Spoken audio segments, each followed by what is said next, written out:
Hey, what's up? Silas here. I'm here in Nairobi, Kenya, and today I woke up to the news of a school shooting that occurred yesterday in the United States of America on February 14th of 2018. It was at Marjorie Stoneman Douglas High School in the state of Florida in the south of the United States of America. A former student that had previously been expelled for disciplinary reasons, this 19-year-old went back to the school and apparently pulled the fire alarm, had his gas mask ready, AR-15 out, and when kids started coming out to the hallways, started shooting. And so far, 17 people are dead and many more are hospitalized with gunshot wounds. Now, a few things on this. First, just to recognize how horrific this must be. With the fire alarms, for those who don't know, I went to school in the United States of America and they used to have these fire drills. And with the fire drill, it was just to test the safety procedures that are going to happen if there's something like a fire or some kind of actual danger in the school, where you come out together, you go to some rallying point outside, and then you just go back into the classroom after. It's actually normally a welcomed change, welcomed break to just the monotony of the classes, of the daily, every day, you go to your classes and you do that. So some people used to hope, oh, I wish it happens at this class that I don't like that much. But just imagining being a student and just thinking, oh, this is an unannounced fire drill, because they used to announce them sometimes, but oh, this is a fire drill, oh, we're going out to the hallway, and then you go out, and then bullets and gunshots, and must be a horrific situation. And then now going further and thinking about the parents, what if you were hearing this, oh, there's been a school shooting, and then you start, is this my state? And then, oh, it's your state. And then, is it my county? Oh, it's my county. Is it the school my kid goes to? Oh, it's not the school my kid goes to. Weight off your shoulders. Then you go to the parents who would actually, oh, they follow that same thing. Oh, it's a school my kid goes to. They start getting worried. You call the wife, you call your husband, you start wondering, is the kid okay? Have you heard from him? Have you heard from our kid? The kid calls, weight off your shoulder. Then the other parents who actually don't hear, they don't get the call from their kid, and then the phone finally rings, and then they hear their kid is dead, or the kid has been shot, or just the horrific situation that must be for people. In a way, it kind of shows our humanity in that these situations still attract so many eyes and ears. And that's a positive thing, because this is an aberration. These are the things that get our attention. If kids just go to school and they're safe and they come home happy, that's what we expect. That's what we consider normal. I think the day when these kind of things don't get people's attention is a day to be worried, because I think people are taking that for granted. People are taking that as more of the norm than people not being shot at schools.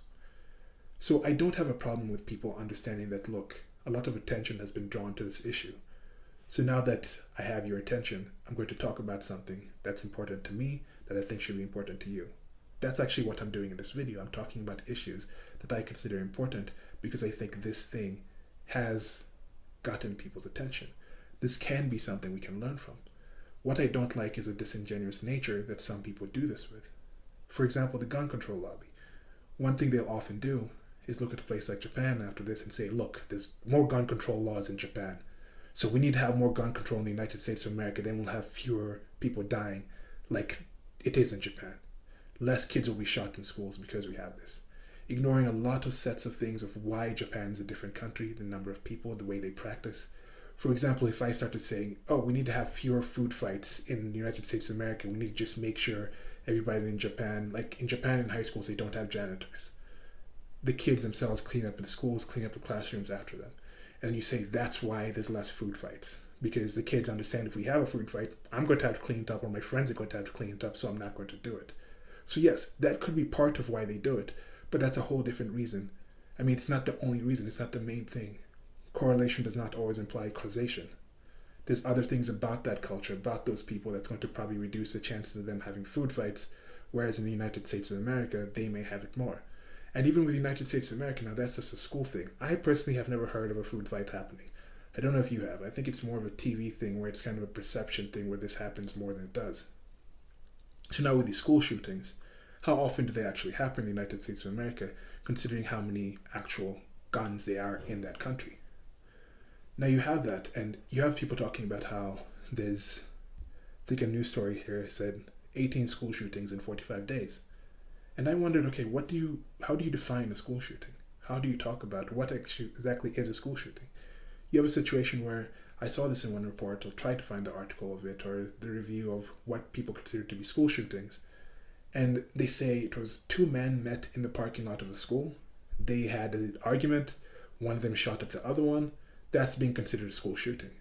In just this article here that's saying 18 school shootings in 45 days, they say the massacre at Marjorie Stoneman Douglas High School is the 180th mass shooting since 2009 and the third in 2018. So that's the thing. You see, like, go school shootings in 45 days as the title, then they'll go and start talking about mass shootings. So there's conflation of these things that are not necessarily related.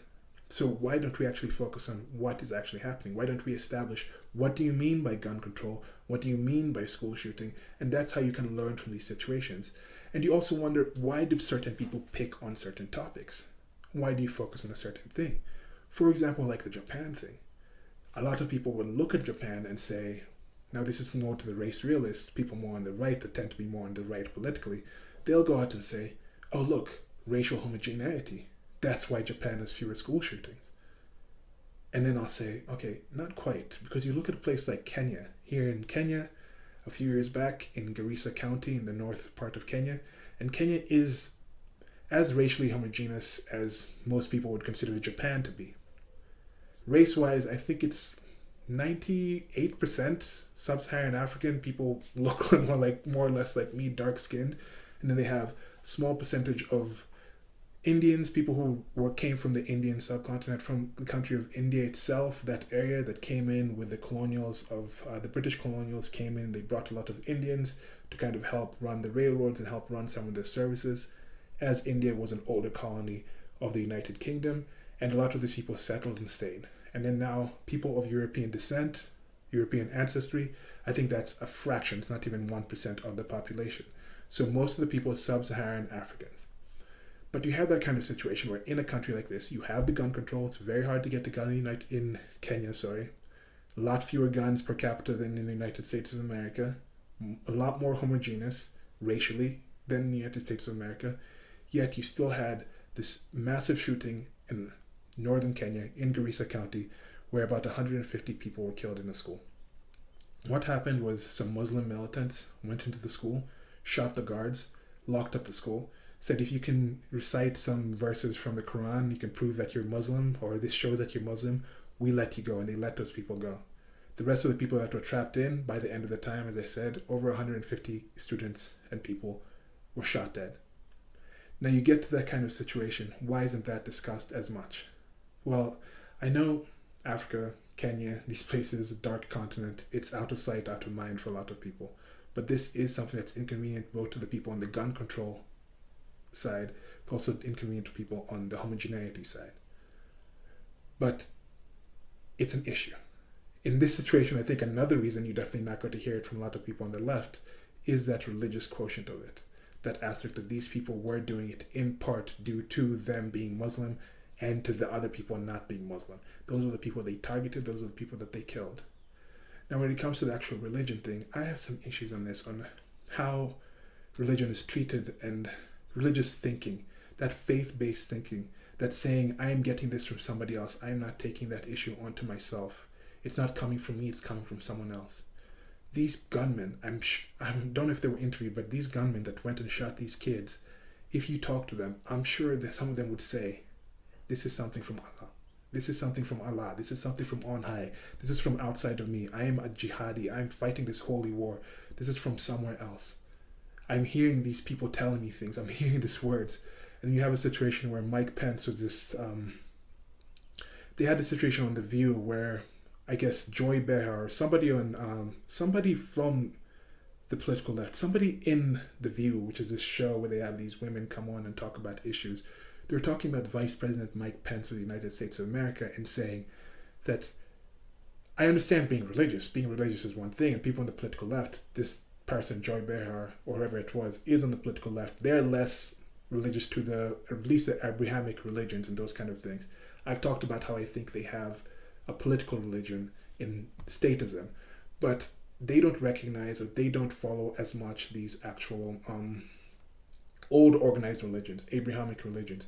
So Mike Pence is a devout, I think, Catholic, and he has stated that he actually says that he hears the Lord speak to him. hears Jesus speak to him, and he was taking umbrage. He was rather offended that they said this and said this was an attack on religion, because Joey Behar said, now I understand praying, I understand being religious, but saying you hear other people speak to you, that is crazy. You're saying that's a crazy thing. And Mike Pence was like, I think that's an insult to all the people that are religious who say that, yes, I'm actually hearing words. I'm hearing some other deity speak to me. And in that case, I say, okay, I do get that. But you have these kind of situations where these violent people come out and they actually are schizophrenics out there that do have issues, that actually do hear things, that actually do hear voices.